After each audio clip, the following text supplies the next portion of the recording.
this is an idea that I derived, I would say, in large part from reading Jung, Carl Jung. He talked about, psychologically again, about the two great ideas about Christ.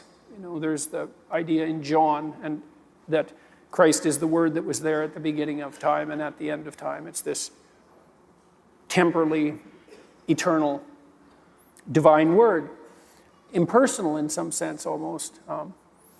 What do you mean by that? Well, because it's something that extends from the beginning of time to the end of time isn't so evidently human, It's elevated beyond the confines of what's merely human. But it lacks something as a consequence of that too, right? It lacks time and place. Yeah. And the way Christianity... The nature of the incarnation. Yeah, exactly.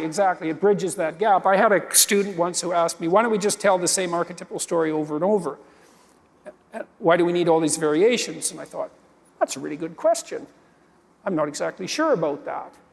And then I thought, it's related to this issue, is that there's the divine Word, but there's the incarnation, and the incarnation indicates that the specifics of time and place are just as important as the eternal that surrounds it.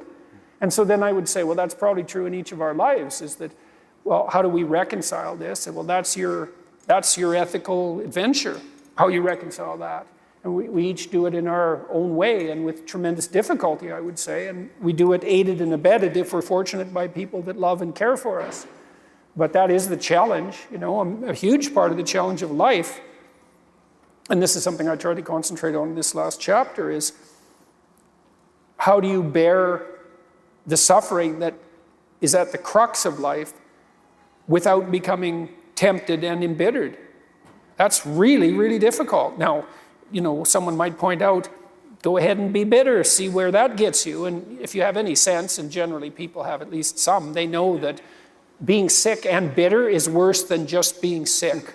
And that it's worse, but it's very hard temptation to avoid. Sometimes you want to be bitter just out of spite, in some sense, because things are so terrible, all you've got left is your willingness to shake your fist, and say, wow, really? Is this like this many poisonous snakes? Really?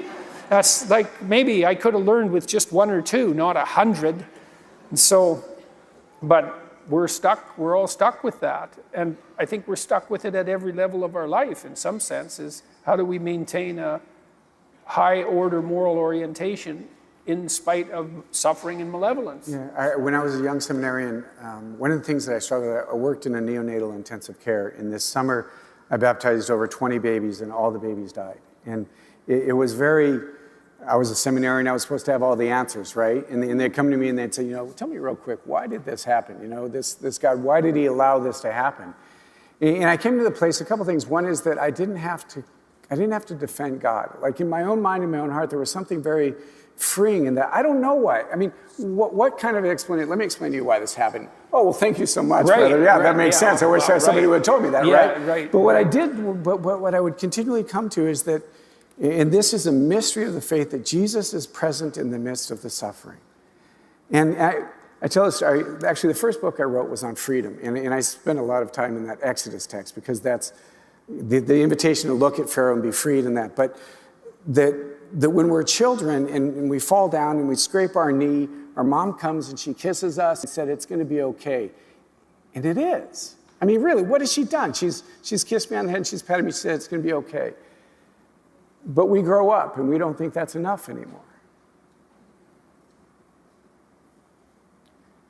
But my experience tells me is that when Christ can do that for me, in the midst of my brokenness, in the midst of my suffering, and in the midst of my pain, and remind me that I'm loved, right? I remember sitting in the chapel, it was a Thursday evening as a seminarian, trying to figure all this out, and hearing the Lord breaking in the midst of that and say, Dave, I love you. And I said, well, I appreciate that, but that's not the issue. Let me explain the issue. What am I supposed to tell these people? And he reminds me that I'm loved, and it's enough. It's enough. And it's the Christian mystery of suffering, that it ought not be something that we try to escape, but it's actually an invitation that we continually find Jesus, because I suggest that when we find God in the presence of the suffering, we can find him anywhere. It's easy to find him in a sunset, Or in a baptism, take a brand new baby, pour oil all over them and grease them up, and it smells the chrism. It's wonderful. It's easy to find him in that. How about cancer? Yeah, how and about divorce and infertility? That when we can find, and that it's the mystery of our faith that God enters the messiness rather than just fixing it from the outside. He enters this and takes this upon himself and transforms it. When we find him there, I suggest we find him anywhere. My experience is that our faith becomes more real, it becomes more authentic, it becomes more present when we can find him in the midst of that. Yeah, well, that what would I say about that?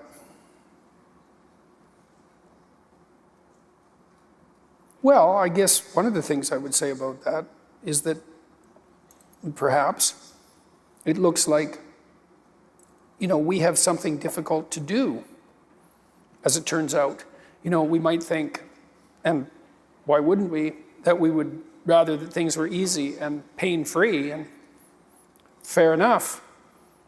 But that isn't what our life is like.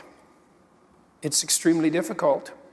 It's difficult to maintain an ethical orientation in the midst of malevolence and suffering. And that means, in some sense, and I suppose this is part and parcel of the Christian story, that we have some divine calling. It's something like that. It's like, and that divine calling is to establish what's good in the midst of what isn't. To be Jesus in the midst of it.